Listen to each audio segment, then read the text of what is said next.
E alguns erros comuns que são cometidos dentro da argumentação, o primeiro deles é em relação a achismos sem fundamentação nenhuma. As fake news são um grande problema porque todo mundo acredita facilmente nelas. A partir desse trecho aqui, como que a gente vai saber que todo mundo acredita nelas facilmente? Da onde que está os dados? Onde que está o embasamento? A gente não tem nenhum embasamento, não tem nenhum dado que comprove que as fake news é um grande problema porque todo mundo acredita facilmente. Então, parte aqui de achismos e é um erro muito comum de acontecer. Outro erro comum é em relação à repetição de ideias, apenas parafraseando.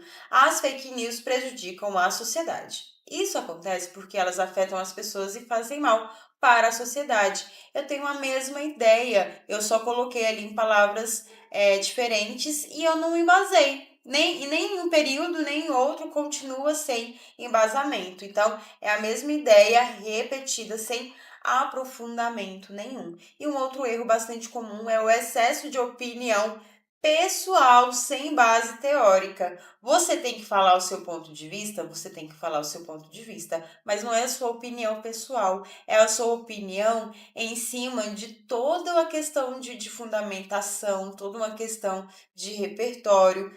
Você precisa ter um ponto de vista tendo uma base teórica. Se você não tem essa base teórica, é apenas uma opinião pessoal e não é isso que a banca quer de você, tá? Na minha opinião, principalmente começando aqui como na minha opinião, que já vai interferir ali em várias outras competências, você não pode se identificar de forma alguma. A sua redação ela precisa estar escrita em terceira pessoa, ela precisa ser impessoal. Na minha opinião, as pessoas deveriam simplesmente parar de acreditar em fake news, pois isso resolveria o problema. Aonde que isso aqui vai embasar? Não tem nenhum embasamento, certo? Não há argumento nenhum concreto. Tem uma opinião vaga, uma opinião genérica. E não é isso que a banca vai querer de você. Sempre relacione o seu argumento ao tema central. Vocês precisam entender que a redação de vocês precisa estar totalmente ligada. A introdução precisa estar ligada ao desenvolvimento 1, ao desenvolvimento 2 e à conclusão. As ideias precisam conversar entre si. O seu argumento, o seu repertório precisa ter a ver com o seu ponto de vista, que o seu ponto de vista, a sua tese, precisa ter a ver com o tema proposto da redação e a sua proposta de intervenção lá na conclusão precisa ter a ver com os seus argumentos, com o seu ponto de vista. É tudo interligado, certo? Sempre relacione o seu argumento ao tema central, certo? E a gente tem aqui o exemplo, voltando ao exemplo do tema, o impacto das fake news na sociedade contemporânea. Nós falamos dessa introdução, fizemos essa introdução com o avanço das redes sociais, a disseminação de fake news se tornou um grande desafio. Segundo a USP, 60% das notícias compartilhadas no Brasil contêm desinformação. Esse fenômeno compromete a opinião pública e ameaça a democracia. Portanto, é essencial discutir suas causas e impactos para buscar soluções viáveis. A gente tem aqui dentro dessa introdução esses dois argumentos. Tanto a questão de comprometer a opinião pública, como comprometer a ameaça à democracia também. Então, os meus desenvolvimentos precisa ter, o primeiro precisa estar relacionado à opinião pública e o segundo precisa ser relacionado à ameaça à democracia. E temos aqui o nosso desenvolvimento que vai precisar falar sobre a opinião pública. A desinformação compromete a formação da opinião pública ao dificultar o acesso a informações confiáveis.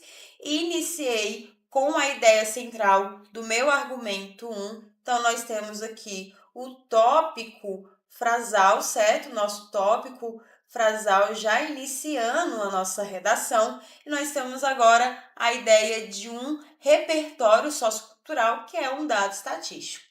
Segundo a Universidade de Oxford, fake news têm 70% mais chances de serem compartilhadas do que informações verídicas. Trouxe o meu repertório sociocultural, agora eu preciso explicar o porquê que eu trouxe esse repertório sociocultural. Isso ocorre porque os algoritmos das redes sociais priorizam conteúdos virais, mesmo sem comprovação. Vou trazer agora mais um dado estatístico não, mas uma ideia de repertório que é o fato histórico. Durante a pandemia da Covid-19, notícias falsas sobre tratamentos sem eficiência geraram desconfianças nas vacinas, atrasando o combate à doença.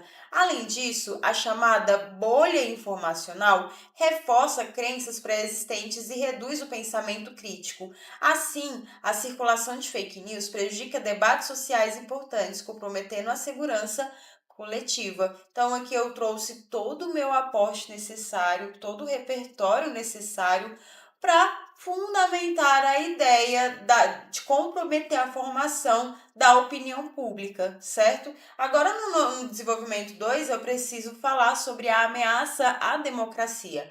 Com isso, a desinformação representa uma ameaça à democracia. Temos aqui novamente o tópico, nosso tópico frasal iniciando o nosso desenvolvimento 2. Na Alemanha nazista, a propaganda liberada por Goebbels manipulou informações para consolidar o regime totalitário. Então, eu tenho aqui mais uma ideia de um fato histórico como repertório sociocultural. Atualmente, campanhas eleitorais são impactadas por notícias falsas, prejudicando a credibilidade nas instituições do Brasil. Aqui eu trouxe explicando, o porquê que eu trouxe esse fato histórico. No Brasil, a disseminação de boatos durante eleições influencia o voto e gera instabilidade política. Segundo a ONU, a desinformação mina a confiança no sistema democrático e intensifica a polarização. Dessa forma, o combate às fake news é essencial para garantir um debate público fundamentado e preservar os direitos democráticos. Eu tenho dentro aqui do meu desenvolvimento diversos repertórios, Eu trouxe aqui repertório sociocultural em relação a fato histórico, trouxe aqui uma questão da ONU, trouxe aqui um dado estatístico. Então, eu trouxe vários repertórios teóricos para trazer essa minha fundamentação em relação à ameaça à democracia, o que fecha também a questão do meu desenvolvimento.